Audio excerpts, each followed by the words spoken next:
Empezamos nuestra segunda clase de patología mamaria. En primer lugar, vamos a ver las características del carcinoma mamario y luego los tumores del estroma mamario. El cáncer de mama es el segundo cáncer más diagnosticado en las mujeres. Es bastante raro antes de los 25 años, aunque puede haber. Su incidencia va aumentando con la edad y es más frecuente en mujeres de raza blanca. El cáncer esporádico es el más frecuente. Y existe también un cáncer de mama hereditario, mucho menos frecuente.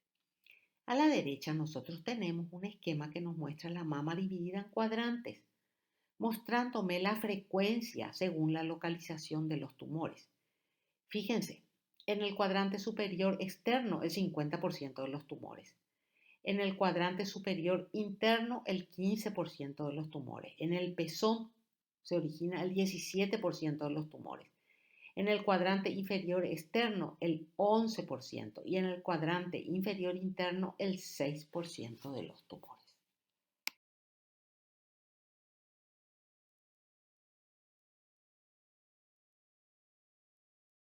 ¿Cuáles son los factores de riesgo de padecer un cáncer de mama esporádico? El sexo. Acuérdense que el 99% de las personas afectadas por cáncer de mama son de sexo femenino. La edad. El riesgo de contraer un cáncer de mama va aumentando a lo largo de toda la vida de una mujer, alcanzando su máximo entre los 70 y los 80 años. La raza blanca más frecuente, el primer hijo vivo. Si ese primer hijo vivo es después de los 35 años, ese también es un factor de riesgo. Consumo de estrógenos. Los metabolitos del estrógeno producen aumento de radicales libres dañinos para el ADN con mutaciones. Someterse a radiaciones ionizantes, por ejemplo, personas jóvenes que recibieron radiación en el tórax, por ejemplo, por tener un linfoma durante la adolescencia, entonces tienen un riesgo aumentado de 20 a 30% de desarrollar un cáncer de mama, pero un buen tiempo después, como 10 a 30 años después. La menarquia temprana, antes de los 11 años, y la menopausia tardía. La nuliparidad. El sedentarismo y la obesidad posmenopáusica. Síntesis de estrógeno en la obesidad posmenopáusica, tenemos síntesis de estrógeno en los depósitos de grasa. Lesiones proliferativas de la mama, como las hiperplasias atípicas que estuvimos viendo en la otra clase. Familiares de primer grado con cáncer de mama, que tiene la madre, la hermana, la hija. El aumento del riesgo se debe posiblemente a la interacción entre genes de susceptibilidad de bajo riesgo y factores ambientales comunes. Ahora, tenemos que señalar que el riesgo de desarrollar un cáncer de mama no es mayor si la única afectada es la madre y si su cáncer se presentó después de la menopausia. Después, otro factor de riesgo es la alta densidad mamaria. Hay un riesgo de 6 a 8 veces superior de desarrollar un cáncer de mama cuando la mama es densa. Después, el carcinoma de mama contralateral o de endometrio. 1%, no tanto, ¿verdad? Pero el 1% de las mujeres con cáncer de mama desarrolla un segundo carcinoma mamario contralateral cada año. Pero también tenemos factores protectores. Por ejemplo, si el primer hijo vivo fue antes de los 20 años, si la mujer es una multípara, si ha tenido lactancias, sobre todo lactancias prolongadas, los ejercicios y el consumo de verduras, soya, carotenos y leche. Los cánceres mamarios familiares o hereditarios son nada más que el 12% de todos los cánceres mamarios. Y los genes implicados son genes supresores que participan en la reparación del ADN y en el mantenimiento de la integridad genómica. Ahí tenemos nuestros genes, el BRCA1, el 2, P53 y CHEK2. Los más frecuentes son los dos primeros. La probabilidad de una etiología hereditaria en un cáncer de mama aumenta cuando hay múltiples familiares de primer grado afectados, cuando el cáncer es de inicio precoz, son jóvenes las pacientes afectadas, cuando hay cánceres múltiples y cuando hay miembros de la familia con otros tipos de cáncer.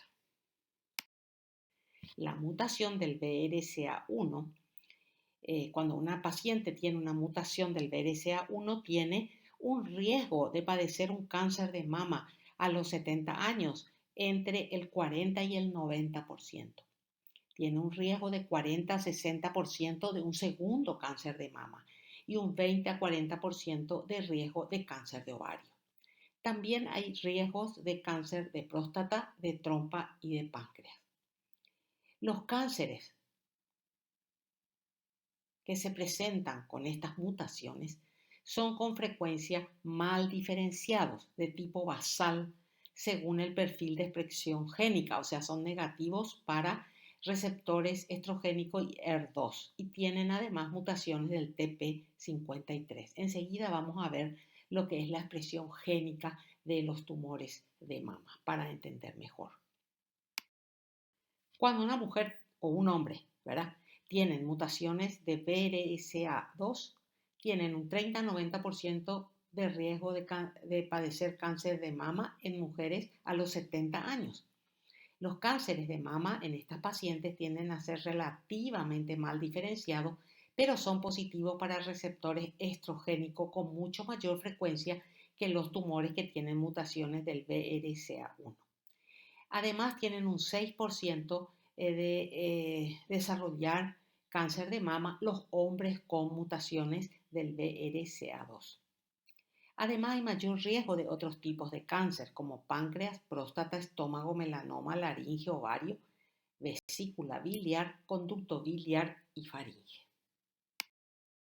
Mutaciones del TP53 y CHEK2 también se hallan juntos en el 10% de los cánceres mamarios hereditarios. Por ejemplo, el TP53 en el 3% de los cánceres hereditarios y el CHEK en el 5% de los cánceres hereditarios.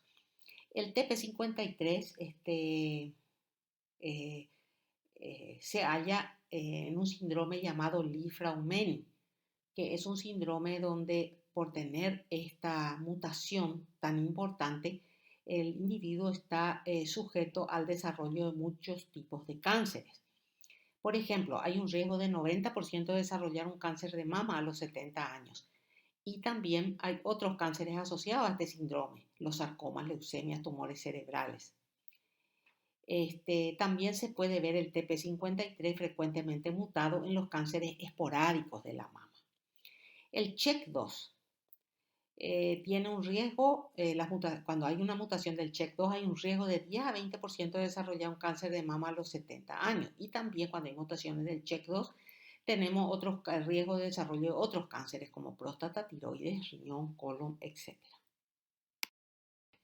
Los cánceres mamarios esporádicos están relacionados a la exposición al estrógeno. La exposición hormonal estrogénica, ¿qué hace? Impulsa ciclos de proliferación celular con aumento del riesgo del daño del DNA. Los metabolitos del estrógeno pueden causar mutaciones del DNA y además pueden generar radicales libres que dañan al DNA. Se ve generalmente en mujeres posmenopáusicas y los tumores suelen tener receptores estrogénicos positivos. Las mutaciones de los genes implicados en el cáncer de mama hereditario son raros en este tipo de carcinomas esporádicos, aunque puede haber algunos cánceres esporádicos que tienen una expresión disminuida de BRCA1 y CHEK2, los llamados cánceres triple negativos. Enseguida vamos a ver qué son estos cánceres. Vamos a ver ahora algunos mecanismos moleculares de la carcinogenia y progresión del tumor mamario. Los carcinomas y las lesiones precursoras de la mama son manifestaciones externas de las complejas alteraciones genéticas y epigenéticas que impulsan la carcinogenia.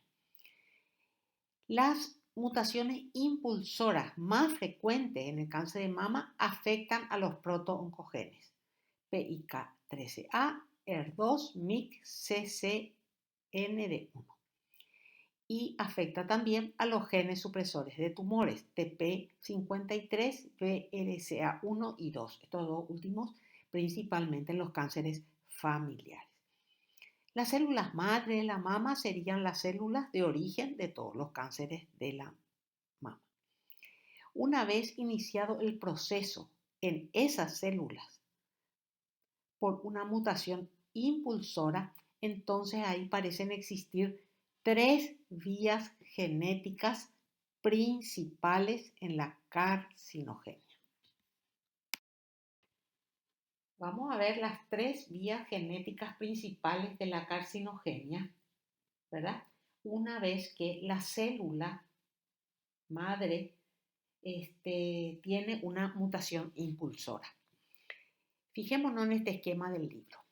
A la izquierda tenemos un cuadrito que dice mama normal y fíjense que de ese cuadrito salen tres flechas, son las tres vías, una flecha amarilla, una verde en el medio y una azul abajo. Muy bien.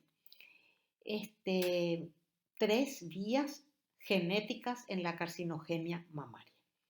La primera vía, todo lo que está amarillo, fíjense, va a dar origen, a la derecha se ve eso en un cuadro, va a dar origen a un cáncer invasivo que es positivo para receptores estrogénicos y negativos para ER2. Estos son tumores, este tipo de tumores corresponde al 50 a 65% de los tumores mamarios, sean esporádicos o hereditarios. Este también es el subtipo más frecuente de cáncer infiltrante de mama en aquellas mujeres que tienen mutaciones del BRCA2 en la línea germinal. Se llama luminal este cáncer invasivo porque sus células se parecen a las células luminales mamarias en lo que respecta a su patrón de expresión de RNA mensajero, que está dominado por los genes regulados por estrógeno.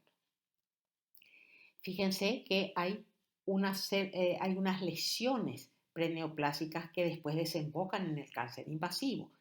La atipia epitelial plana, después aparecen mutaciones del PIK13A, la hiperplasia ductal atípica, el carcinoma ductal in situ y luego llegamos a este carcinoma invasivo. Entonces, primera vía genética. Segunda vía genética de la carcinogenia mamaria. Fíjense, la flecha de color verde. Estos son cánceres, fíjense al final, en el cuadrito verde. Estos son cánceres invasivos que son positivos para ER y corresponden al 20% de los cánceres mamarios, tanto esporádicos como familiares. En este tipo también de tumor se desarrolla en las pacientes que tienen mutaciones del TP53 en la línea germinal. Y estos pacientes tienen amplificación del ER, por eso son positivos para ER2. Y sus lesiones preneoplásticas sería la adenosis apócrina atípica y el carcinoma ductal in situ.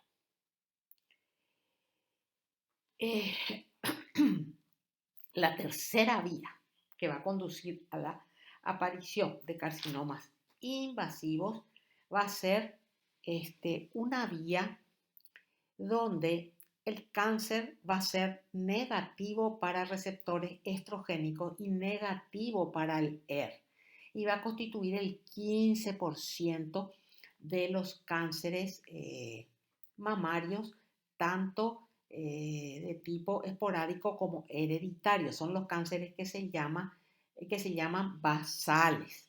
¿Okay? En estos, es el tipo basal, también es el tipo más frecuente de cáncer de mama en pacientes que tienen mutaciones en la línea germinal del BRCA1. Se ven afroamericanos. Estos tumores esporádicos, cuando son esporádicos, también tienen pérdida de la función del TP53.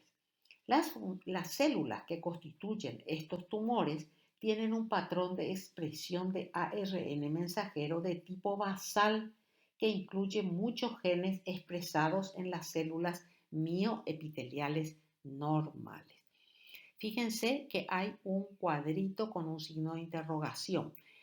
No se sabe muy bien cuál es su lesión preneoplásica antes del carcinoma ductal in situ.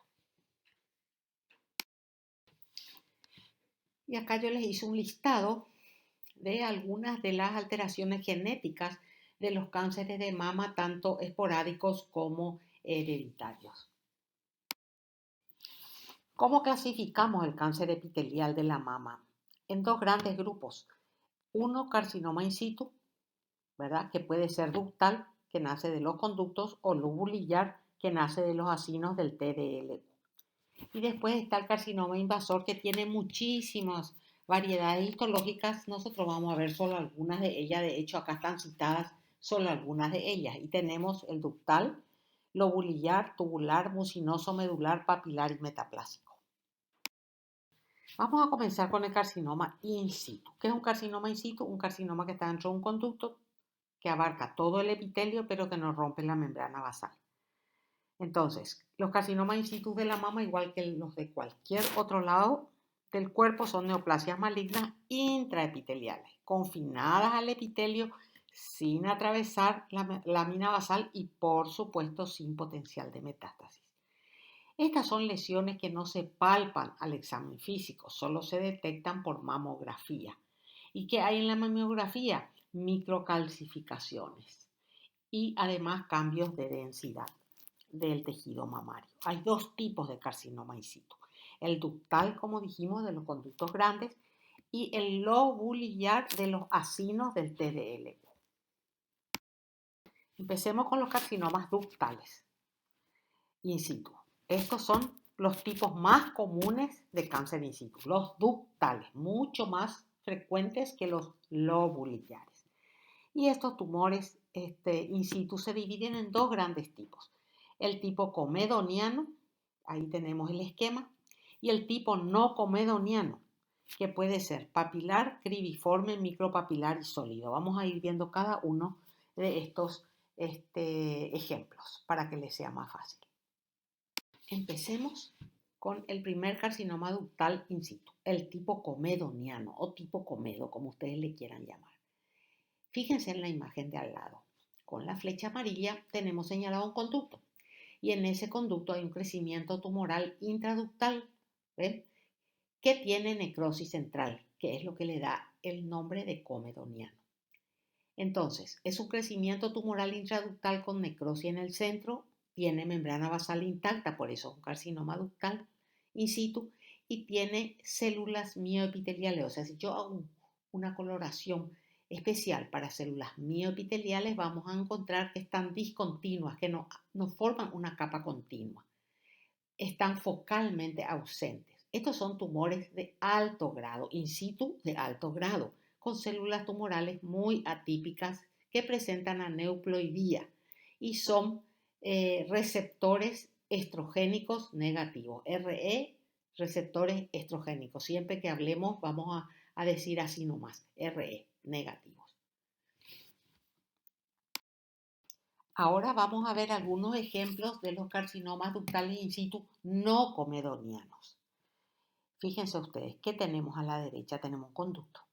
Ese conducto está totalmente lleno de células tumorales, ¿verdad? Células atípicas, le llena totalmente, por eso se llama sólido. Pero fíjense que el atipismo de las células es menor que el de tipo comedo. Este es un carcinoma ductal sólido. Por supuesto, sólido entra dentro del grupo no comedoniano. Ahora vamos a ver el carcinoma in situ no comedoniano de variedad cribiforme. Fíjense en nuestra imagen. Nuestra imagen muestra 4 conductos mamarios que están llenos de una proliferación tumoral, ¿verdad? Llenos de una población tumoral que no sobrepasa la membrana basal. O sea, es un carcinoma ductal in situ, son conductos, ductal in situ. La población de células es uniforme con núcleos, por supuesto, atípicos hipercromáticos. Y entre esas células encontramos espacios redondeados, más o menos de tamaño similar, cuyos bordes son bien definidos. Además de eso, pueden observarse pequeños focos de necrosis y calcificaciones. La flecha amarilla está mostrándome un foco de necrosis con microcalcificación. La necrosis nunca es extensa como en la variedad de carcinoma ductal in situ de tipo Comedo. Si nosotros hacemos una coloración para células mioepiteliales, vamos a ver que, que la célula, hay positividad para las células epiteliales, aunque a veces puedan faltar focalmente, y también vamos a ver que la membrana basal está presente.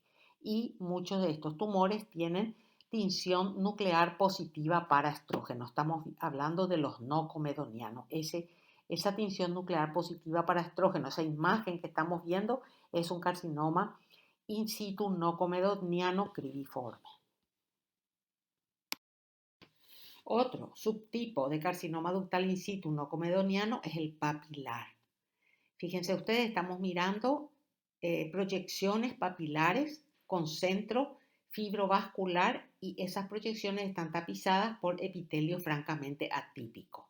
Por supuesto, no hay invasión de la membrana basal. La membrana basal es continua. Esta es la variedad papilar.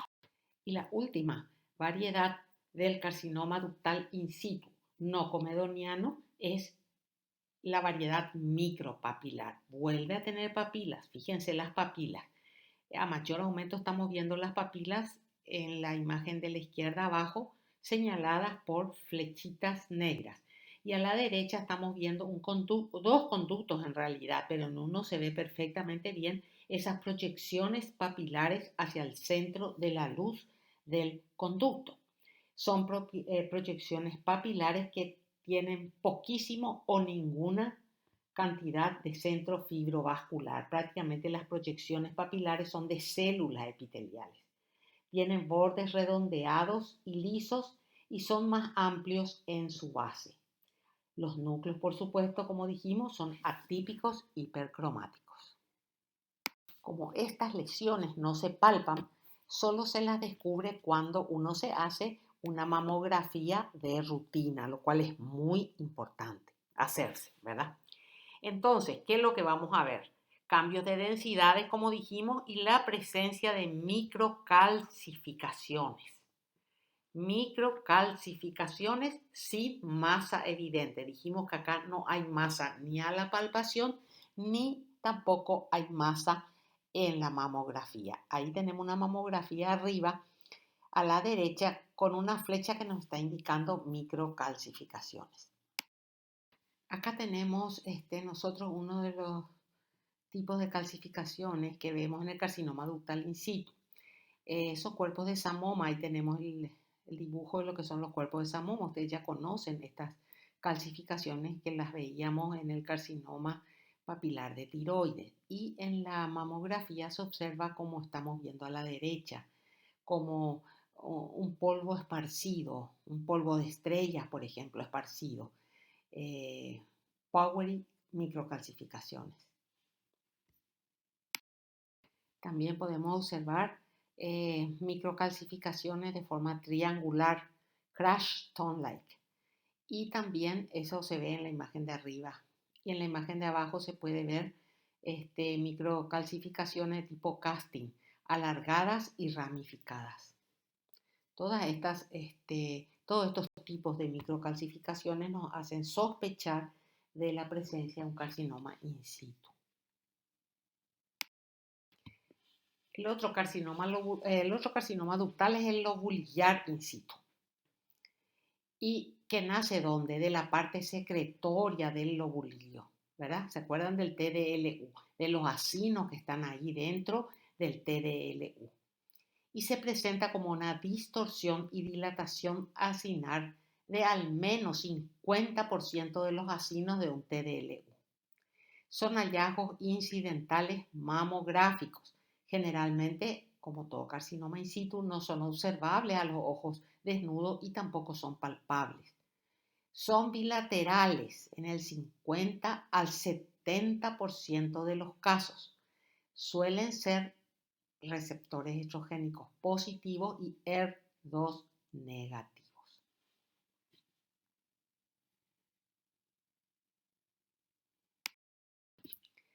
Estas lesiones se presentan como acinos llenos de células con una población homogénea, sin atipias. Todas las células se parecen, fíjense en las imágenes de abajo.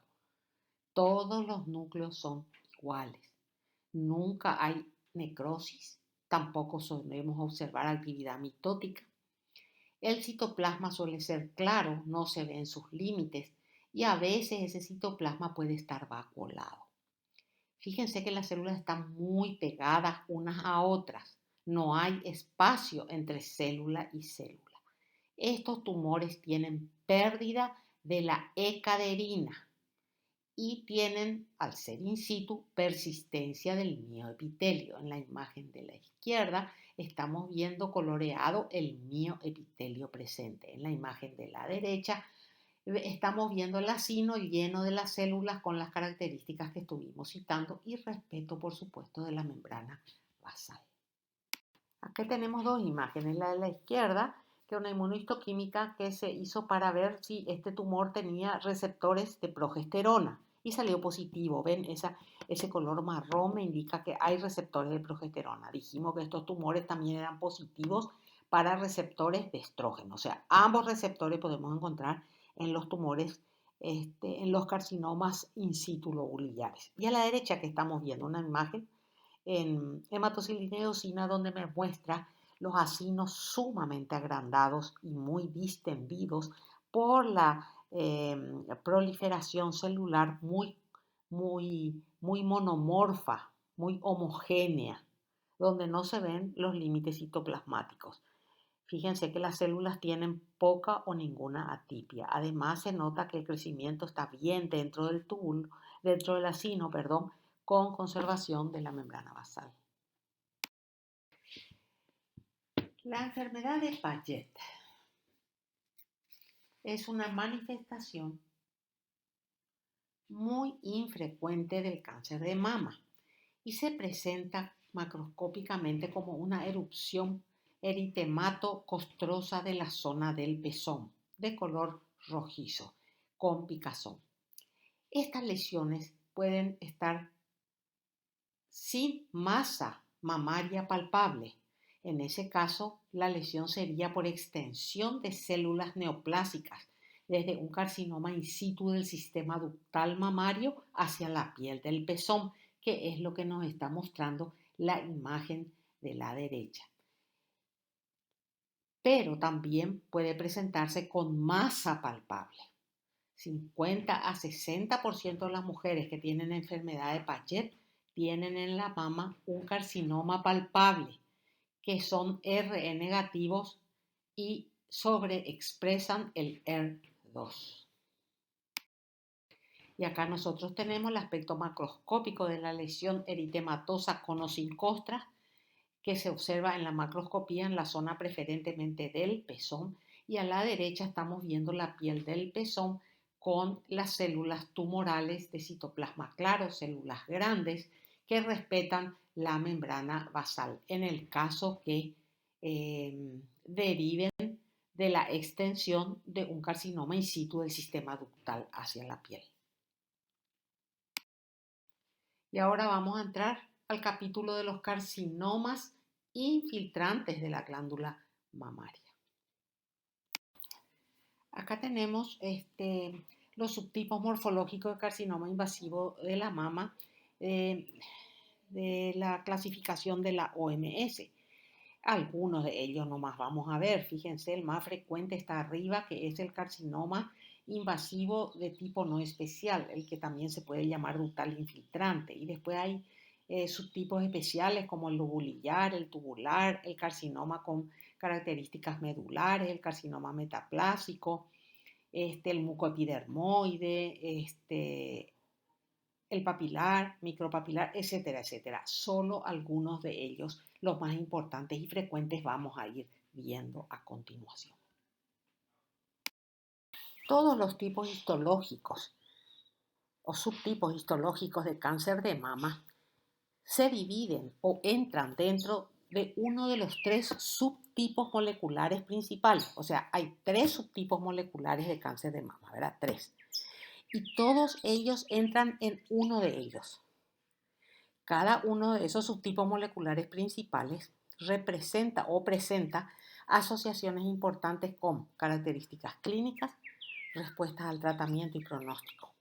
Vamos a ver ahora en detalle cada uno de estos grupos moleculares.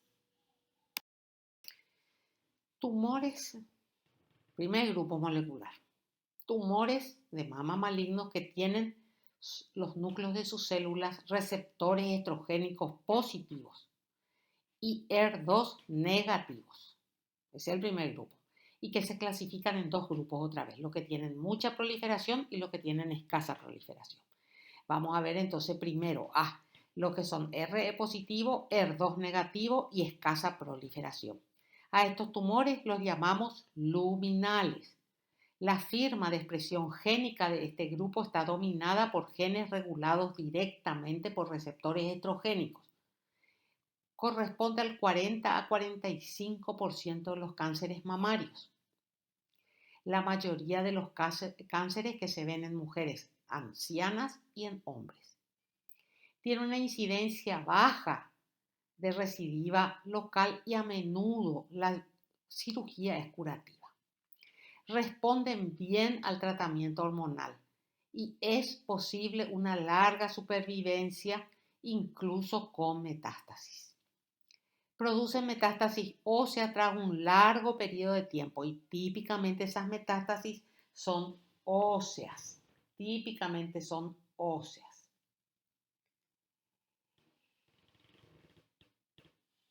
Pueden también tener metástasis a vísceras en el 25% de los casos y pueden tener a encéfalo menos del 10% de los casos.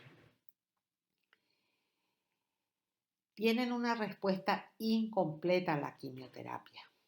En este grupo encontramos tumores básicamente bien diferenciados, de cualquiera de los tipos histológicos, ¿verdad? Pero bien diferenciados. Las recidivas suelen ser tardías, después de más de 10 años. Ahora tenemos el subgrupo B, ¿verdad? Subgrupo B, donde los receptores estrogénicos son positivos, el ER2 es negativo, pero en vez de tener escasa proliferación, tienen alta proliferación. En este grupo entran el 10% de los cánceres mamarios. La concentración de receptores estrogénicos son bajas. También la expresión de receptores progesterónicos es escasa o nula. Este es el tipo de carcinoma más frecuentemente asociado a mutaciones del BRCA2.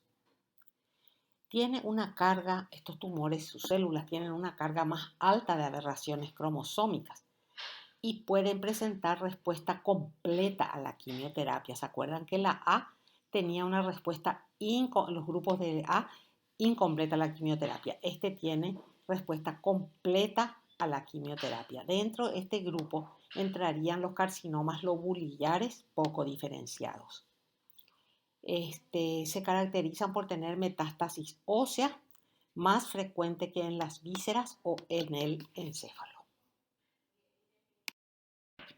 El segundo subtipo molecular es el de tumores positivos para el ER2. ¿Se acuerdan que el primer grupo no tenía positividad para ER2? Eran negativos.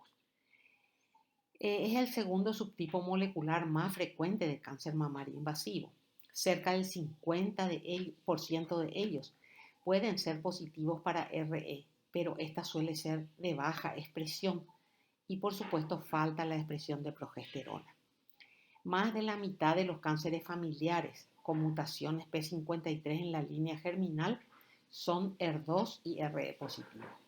Se ve en mujeres jóvenes y de raza no blanca. Son poco diferenciados estos tumores y con tasa de proliferación elevada. Pueden producir metástasis viscerales y cerebrales en etapas precoces de su desarrollo. Es infrecuente la supervivencia de mucho tiempo con metástasis. Se los trata con trastuzumab y quimioterapia, que suele ser muy eficaz en este tipo de tumores. ¿Qué es el trastuzumab? Es un anticuerpo monoclonal humanizado que se une específicamente al ER2 y lo inhibe. Al usarse eso se mejoró notablemente el pronóstico de los pacientes que tienen cáncer con sobreexpresión del ER2. No todos los cánceres con ER2 son sensibles al trastuzumab. ¿Por qué? Porque hay tumores que tienen forma trunca o truncada del ER2 y que carece de lugar de unión para la droga. Cerca del 50% de los carcinomas apócrinos y el 40% de los carcinomas micropapilares de la mama pertenecen a este grupo. Tanto hablamos del ER2 barra NEU. Veamos qué es. Es un oncogel que produce un receptor de membrana al que se unen sustancias que favorecen el crecimiento celular. Cuando el gen está alterado, hay un aumento de estos receptores en las membranas de las células.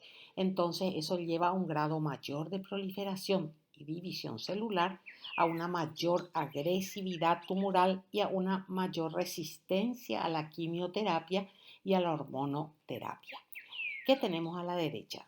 Tenemos arriba una positividad para el ER2 por inmunohistoquímica en la membrana de las células tumorales. Y abajo tenemos el receptor ER, el factor de crecimiento y el aumento del número de estos receptores a los cuales se unen los factores de crecimiento.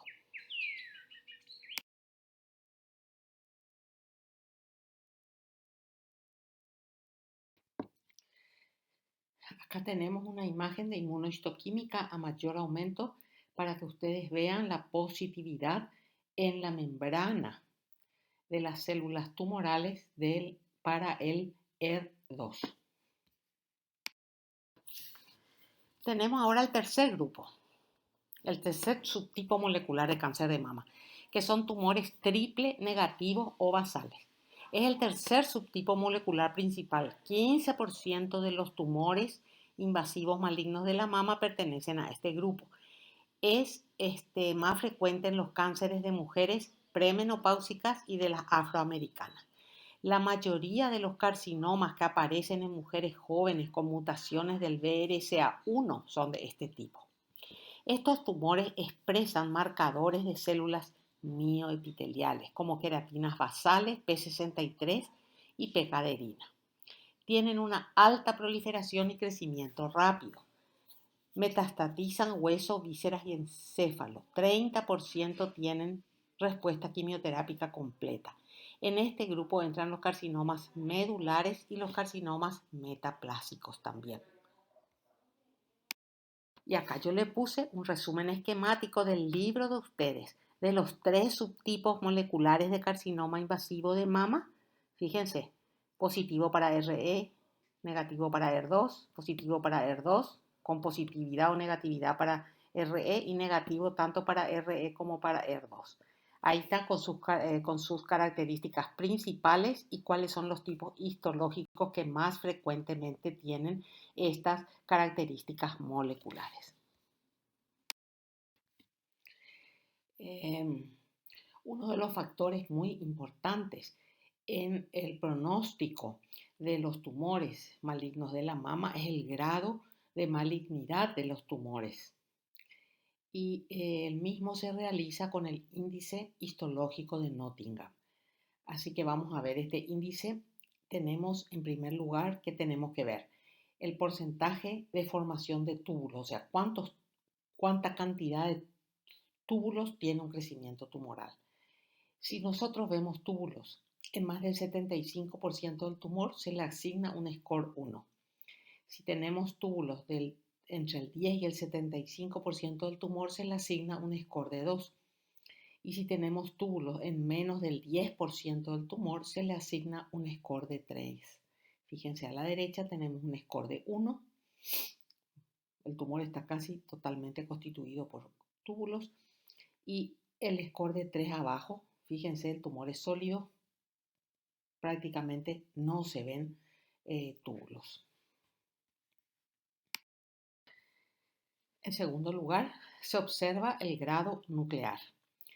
Ahí tenemos abajo 1, 2 y 3, los grados nucleares. Vayan mirando mientras yo les describo. Si nosotros vemos que el tumor, las células tumorales, tienen núcleos pequeños y uniformes en toda la masa tumoral, por supuesto, le asignamos un score de 1. Si los núcleos son grandes, con nucleolos y con una moderada variabilidad en forma y tamaños, le asignamos un score de 2. Y si los núcleos son muy atípicos, grandes, irregulares, pleomórficos, le asignamos un score de 3.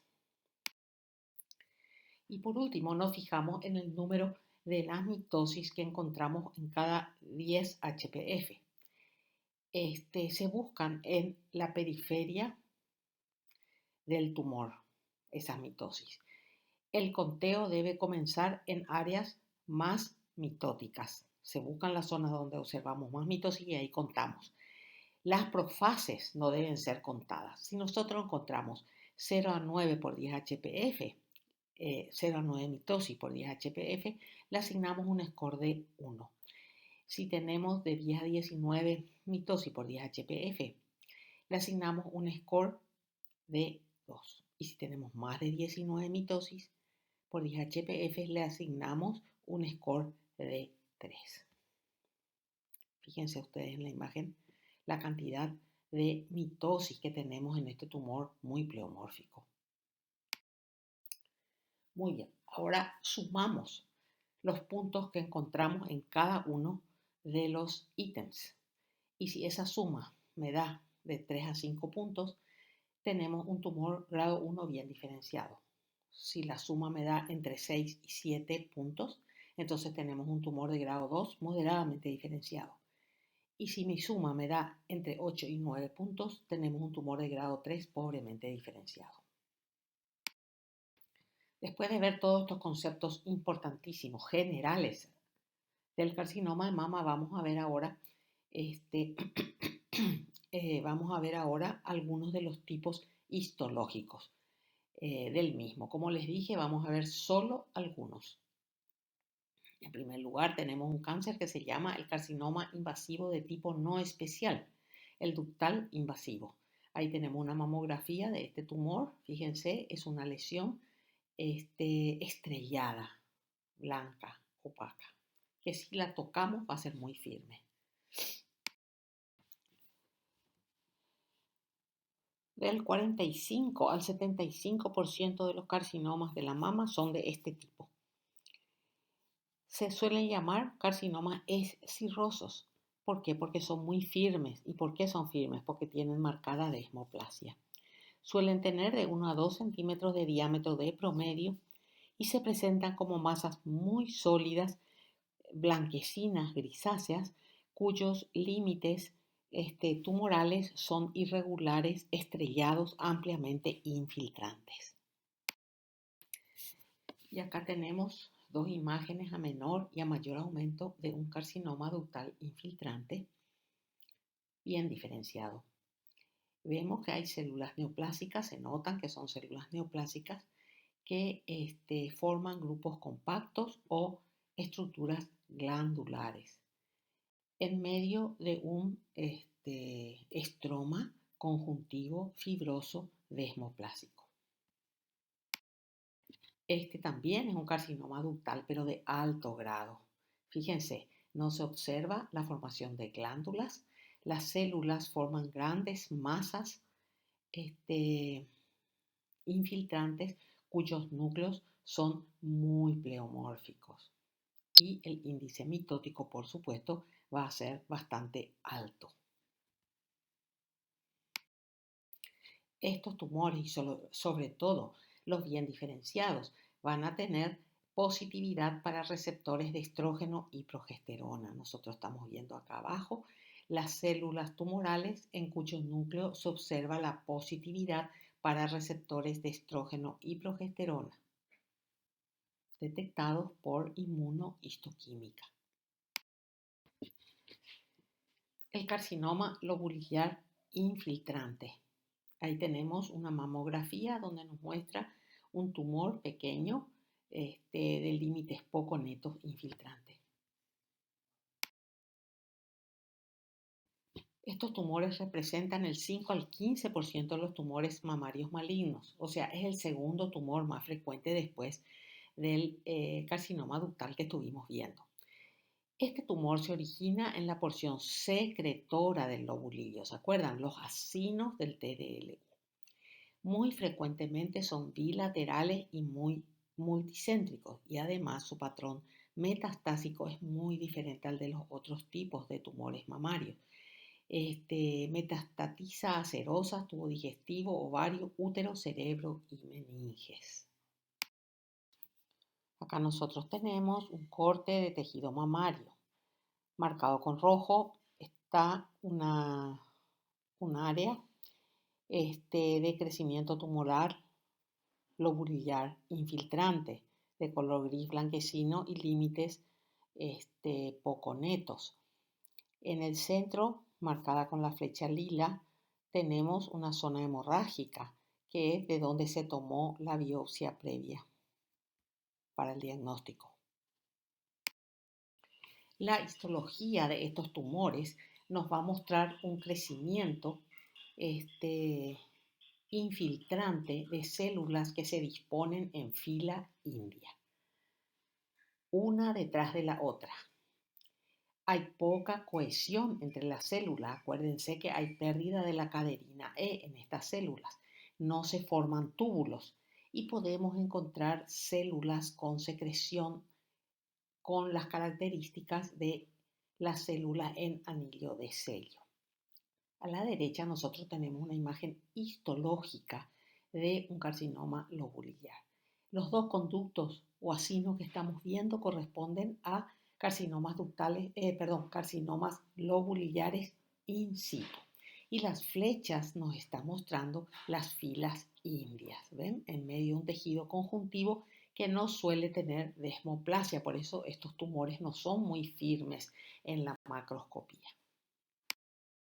Y acá nosotros tenemos dos imágenes, fíjense, a la derecha es una hematocilina y eosina, donde nos muestra en medio tejido conjuntivo los cordones de células infiltrantes. En algunas zonas se observa claramente el patrón en fila india. Y a la izquierda tenemos una inmunohistoquímica que nos muestra positividad para receptores estrogénicos. Y acá tenemos otro carcinoma lobular a mayor aumento. Fíjense, si bien hay zonas un poco más compactas, se observan perfectamente las filas indias señaladas con las flechas de color amarillo. Y acá tenemos otra imagen de carcinoma lobular a mayor aumento para ver las características de las células. Fíjense, las células tienen un citoplasma claro, tienen unos núcleos vesiculosos y nucleolos evidentes. Muy bien, acá tenemos un cáncer de mama que está constituido por áreas ductales, la zona marcada con la flecha verde, y áreas lobulares, la zona marcada con la flecha amarilla. A este tumor se le hace una inmunohistoquímica para ver la expresión de ecaderina. ¿Y qué encontramos? Que la parte lobular del tumor es negativa para ecaderina y la parte ductal del tumor es positiva para la ecaderina. El siguiente tumor mamario es el carcinoma medular que estamos viendo en nuestra mamografía y a la derecha como un tumor de límites bastante netos. Esto se reproduce, por supuesto, en la macroscopía. El carcinoma medular constituye el 1 al 7% de todos los carcinomas mamarios, vendría a ser el tercero en frecuencia.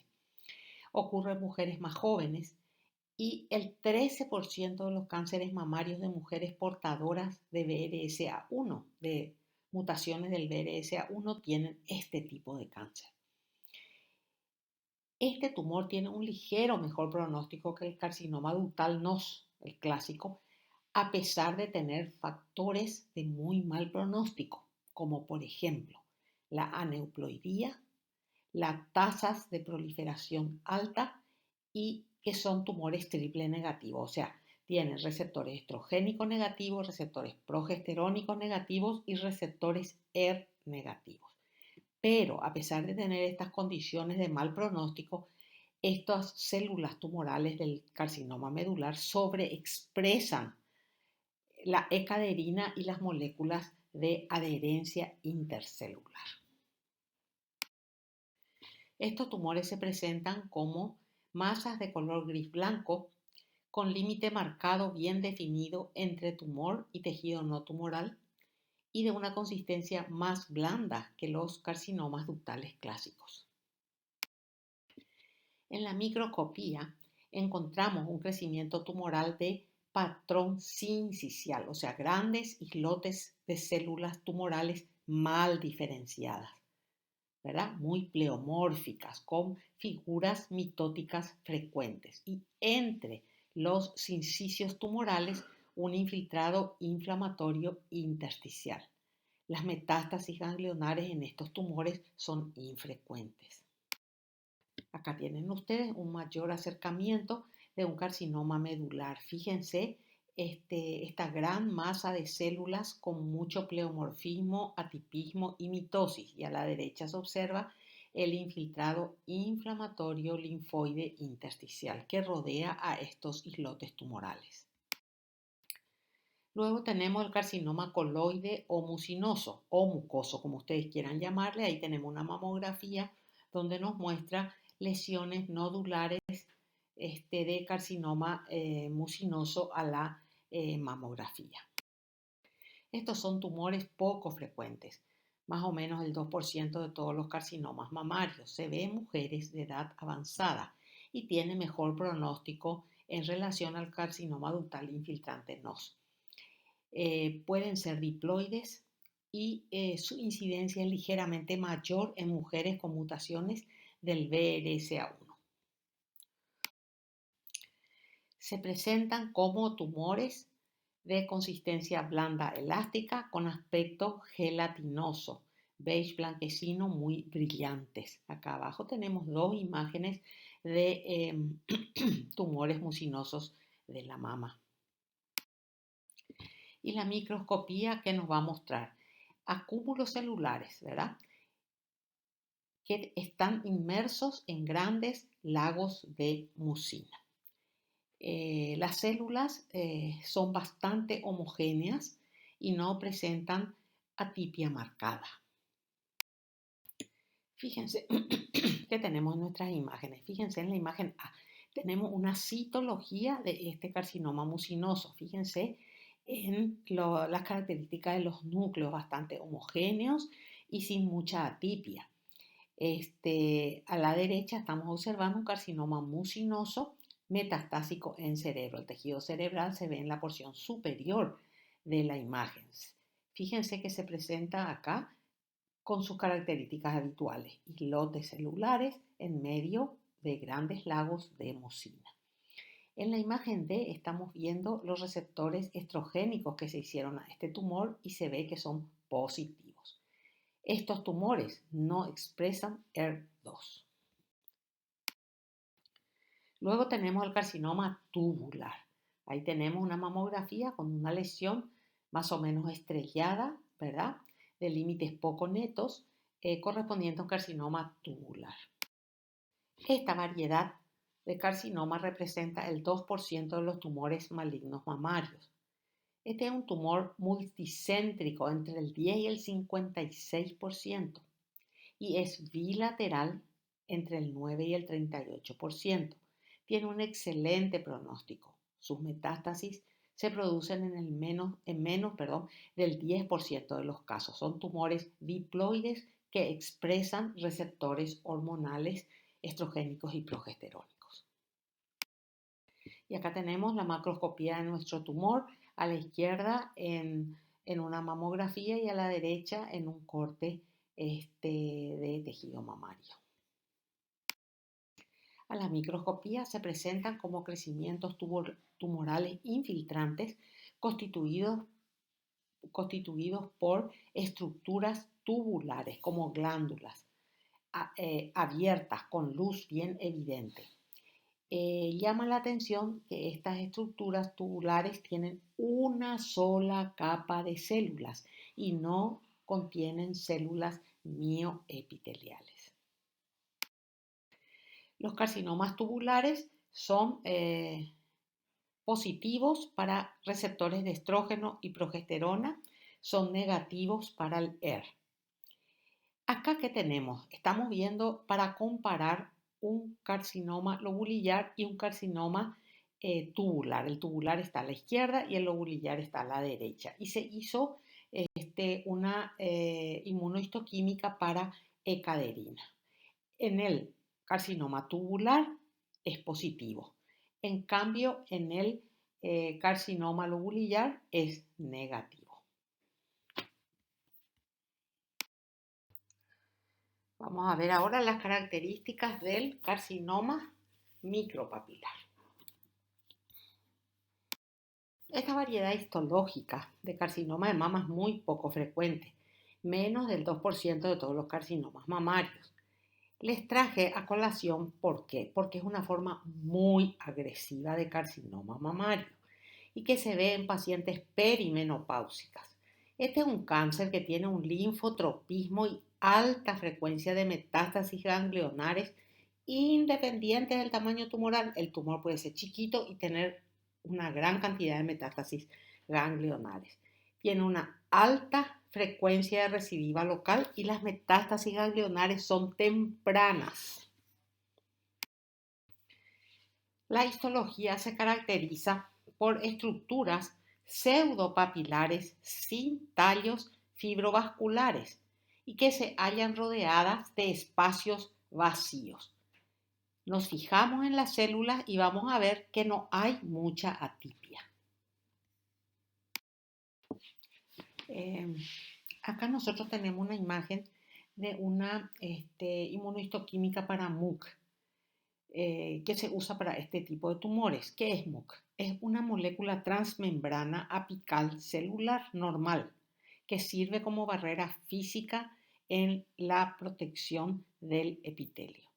Se expresa en el borde apical de las células, que puede ser del estómago, puede ser de la próstata, puede ser de los conductos de la mama, etc. ¿Qué pasa en los cánceres? Como en este que estamos viendo, el micropapilar. Hay una aberrante sobreexpresión, o sea, hay sobreexpresión del MUC1, ¿verdad? Y hay una inversión de la polaridad de las células. O sea, esto debería verse positivo solamente en la superficie apical de la célula, pero ¿dónde estamos viendo nosotros ahí? En la superficie basal de esos islotes tumorales. Eso se llama inversión de la polaridad de las células. Entonces, hay una localización del MUC1 a todo lo largo de la superficie celular. ¿Y eso a qué lleva? A una inhibición de las interacciones célula-célula, célula-estroma y por supuesto la alteración de la adhesión celular, facilitando el desprendimiento de las células y la invasión del estroma. Así como MUC1 se sobreexpresa y se localiza a todo lo largo de la superficie celular lateral y basal, nosotros podemos tener en estos tumores localización aberrante también de la secreción por parte de las células tumorales de moléculas responsables de la invasión vascular y celular, como por ejemplo las metaloproteínas. En la microscopía electrónica de estos tumores se ha visto la presencia de microvellosidades en la superficie basal de las células en vez de estar en la superficie apical. ¿Ok? Inversión de la polaridad de las células, tanto en su aspecto morfológico como en su aspecto funcional. Esta secreción hacia el estroma de estas metaloproteínas también explicaría la agresividad de este tumor. Además, estos tumores suelen tener ausencia de expresión de caderina en la superficie basal de la célula citoplasmática, de la membrana citoplasmática, de las células neoplásicas. Ahí tenemos otra imagen de inmunohistoquímica para MUC. Positiva basal. Estos tumores también son positivos para receptores hormonales de estrógeno y progesterona, pero también son positivos para ER1. Acá tenemos una inmunohistoquímica positiva para receptores nucleares de estrógenos. También tenemos el carcinoma inflamatorio, como su nombre lo indica, se presenta como una mama grande, enrojecida, dolorosa, muy edematosa, que es lo que tenemos en nuestra imagen.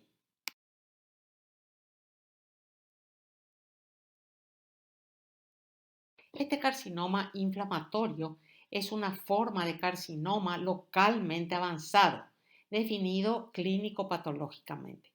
Es muy raro, 1 a 3% nada más, y se presenta con una mama agrandada y una piel caliente enrojecida con apariencia de cáscara de naranja. Este es un tumor que tiene una gran probabilidad de metástasis, siempre se lo clasifica en etapa 3B, es de muy mal pronóstico y el carcinoma subyacente puede ser un tumor infiltrante difuso y es característico que no forme una masa palpable definida. No tienen un tipo histológico o molecular específico. La histología nos va a mostrar una extensa proliferación e invasión de células tumorales en los canales linfáticos. Fíjense, las flechas amarillas en ambas imágenes de la derecha nos están mostrando canales linfáticos llenos de células tumorales. Acá tenemos un corte de la piel de la mama afectada donde observamos la flecha gris nos está mostrando el émbolo tumoral en vasos linfáticos de la dermis, lo cual lleva a obstrucción de los linfáticos y es una explicación también del gran edema que presenta la mama. En gran medida estas lesiones se asocian a un carcinoma ductal infiltrante de alto grado. Suelen tener receptores estrogénicos y progesterónicos negativos en el 50% de los casos y el ER suele ser positivo en 40% de los casos. El pronóstico de las mujeres con cáncer de mama depende de las características biológicas del carcinoma, o sea, de su tipo molecular o histológico y de la diseminación del cáncer, o sea, su estadio en el momento que se hace el diagnóstico. Vamos a citar algunos de los factores pronósticos relacionados con la extensión del carcinoma mamario en primer lugar. Por ejemplo, si nosotros tenemos un carcinoma in situ comparado con un invasor, es lógico que el in situ tiene un excelente pronóstico. Las metástasis a distancia. Una vez que haya metástasis, sabemos que la curación ya es improbable, aunque es posible conseguir remisiones y alivio de las pacientes a largo plazo, principalmente en mujeres que tienen tumores positivos con receptores hormonales de estrógeno. Después la metástasis a los ganglios linfáticos. El estadio de los ganglios linfáticos axilares es el factor pronóstico más importante del carcinoma invasivo en ausencia de metástasis a distancia. En ausencia de afectación ganglionar, la supervivencia libre de enfermedad a 10 años se acerca al 70-80%, aunque esta puede disminuir hasta un 35 a 40% en pacientes con 1 a 3 ganglios positivos y solamente va a llegar al 10 al 15% si hay más de 10 ganglios metastásicos o positivos. La mayoría de los carcinomas de la mama, en la mayoría de los carcinomas de la mama, los vasos linfáticos del tumor llegan en primer lugar a 1 o 2 ganglios que se denominan ganglios centinela, que pueden identificarse mediante radiomarcadores o tintas de color. Si una biopsia limitada a los ganglios centinela no muestran metástasis, es muy improbable que estén afectados otros ganglios más alejados y la paciente no sufrirá la morbilidad secundaria a una disección axilar ganglionar completa.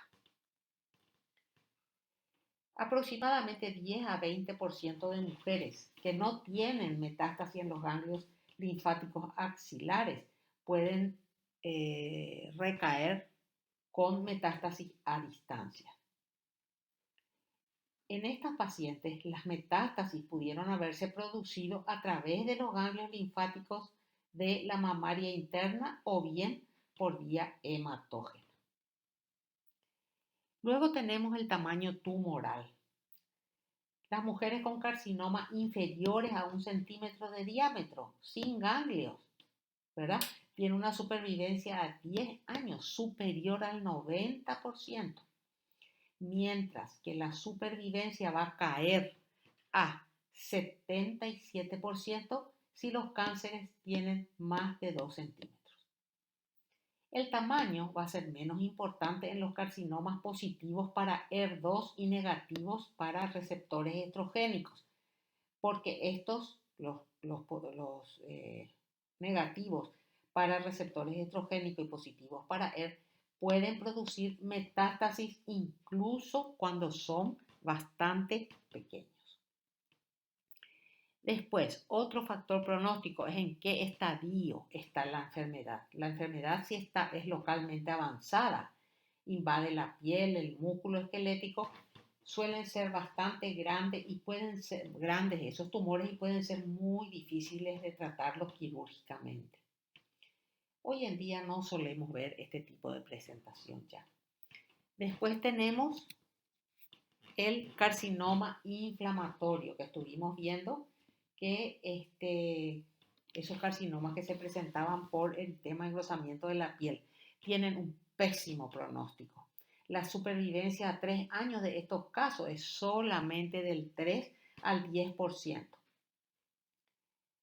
El carcinoma que acompaña a ese carcinoma inflamatorio que está subyacente suele ser infiltrante difuso y no suele formar una masa palpable definida. Por eso es que muchas veces esta lesión se tiende a confundir con una inflamación difusa de la mama y se demora así el diagnóstico.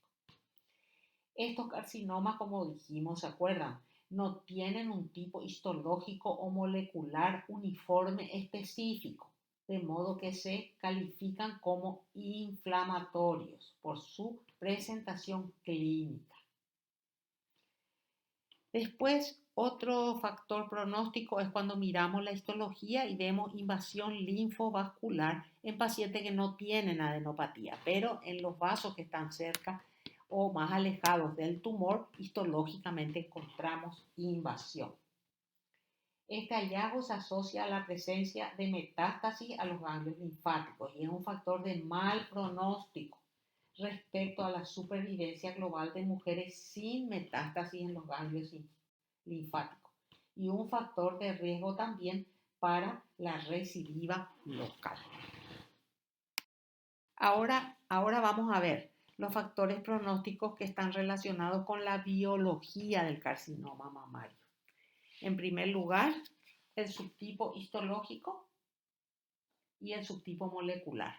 Acuérdense, no es lo mismo tener un tumor ER positivo que ER negativo, ¿verdad? Subtipo histológico, hay subtipos de excelente pronóstico como carcinoma tubular, ¿se acuerdan? Y otros de mal pronóstico como el carcinoma micropapilar, por decir algunos ejemplos. Después, otro factor pronóstico muy importante que tenemos que tener en cuenta es la malignidad histológica o grado tumoral. ¿Se acuerdan?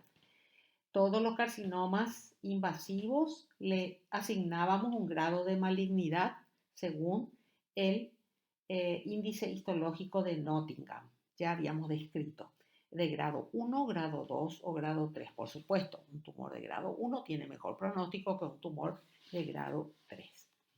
Luego tenemos la tasa de proliferación. La proliferación de un tumor puede medirse por el número de mitosis o mediante la detección inmunohistoquímica de proteínas expresadas específicamente en células en división activa, como la ciclina y el Ki67. La proliferación es sobre todo muy importante en los carcinomas positivos para RE y negativos para ER2, ya que la mayoría de los carcinomas negativos para RE y o positivos para ER2 tienen tasas de proliferaciones elevadas.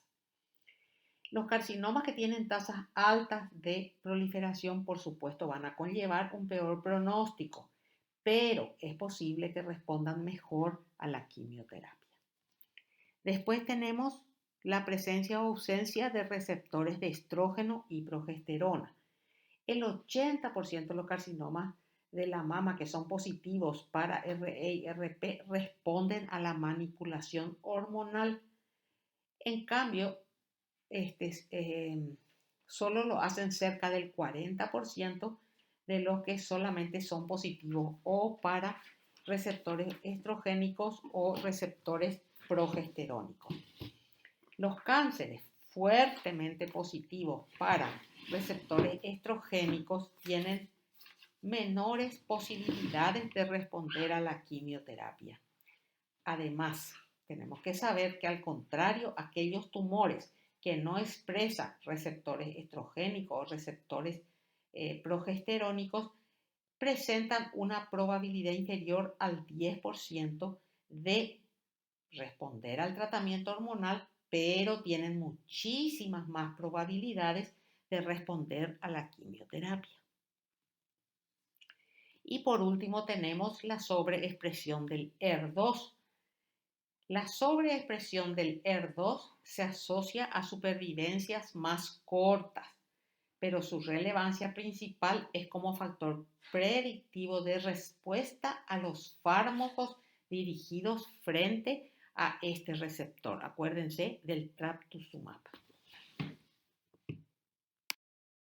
Como marcador tumoral en el cáncer de mama tenemos el CA15-3, que es un antígeno glucoproteico cuyo valor es normal, son de 7,5 a 53 unidades por mililitro. Es el su aumento, ¿verdad? Su elevación es el primer signo de recidiva tumoral en el 50% de los pacientes con metástasis. Pero debemos recordar que también este marcador tumoral, este antígeno se puede elevar en enfermedades hepatobiliares y en patologías benignas de la glándula mamaria. Acá yo les recorté del libro y le puse la estadificación del cáncer de mama, ¿ok? Según su presencia de ganglio, metástasis a distancia y en relación a su supervivencia a 10 años en porcentaje. Eso dejo para que ustedes lo vean en detalle. Para ir terminando con esta larga clase de tumores de la mama, vamos a ver dos tumores estromales de la mama: el fibroadenoma, su variedad benigna, y el tumor filodes. El fibroadenoma es un tumor mixto que tiene constituyentes epiteliales y estromales. Nace en el estroma intralobulillar. Es el tumor mamario más común antes de los 30 años. Se presenta como tumores redondeados, esféricos, blandos y móviles, sin infiltración del tejido mamario que está a su alrededor. Y tiene influencia hormonal en su tamaño. Nosotros podemos ver a la derecha, arriba, un nódulo bien delimitado, que es un fibroadenoma. Y abajo, que estamos viendo, una proliferación bifásica. Vemos estructuras epiteliales y además proliferación estromal de carácter totalmente benigno. Y ahora veamos un tumor estromal que se llama tumor filodes. Estos tumores derivan del estroma intralobulillar. La mayoría de ellos se observa alrededor de la sexta década. Los tumores pueden ser muy grandes y abarcar toda la mama y se clasifican en dos: los de bajo grado, que son la mayoría, que pueden recidivar localmente pero rara vez metastatizan y los de alto grado que recidivan localmente y pueden dar metástasis por vía sanguínea.